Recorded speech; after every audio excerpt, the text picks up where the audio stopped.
حضرت عمر رضی اللہ تعالیٰ عنہ بیٹھے تھے. یہ ذرا دیکھیے یہ حضور کی تربیت یافتہ جماعت کیسی تھی. سیدنا فاروق اعظم بیٹھے ہیں, حضرت جریر ابن عبداللہ رضی اللہ تعالیٰ عنہ بیٹھے. ایک آدمی کی اچانک ہوا خارج ہو گئی اور اس کی آواز آئی اور بدبو پھیل گئی. اب یہ چیزیں بعض اوقات انسانی طبیعت کے کنٹرول میں نہیں ہوتی. ہمارے ہاں لوگ مذاق اڑاتے ہیں, پھبتیاں کستے ہیں, تانا زنی کرتے ہیں. ہوا خارج ہوئی, آواز بھی آئی اور بدبو بھی پھیلی.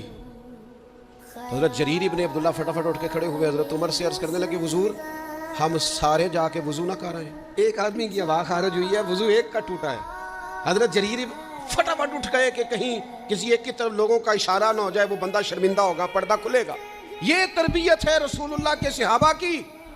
اٹھ کے کھڑے ہو کے عرض کی حضور امیر المومنین چونکہ آپ اس وقت ہمارے اجازت دیں, سارے وضو نہ کر رہے ہیں.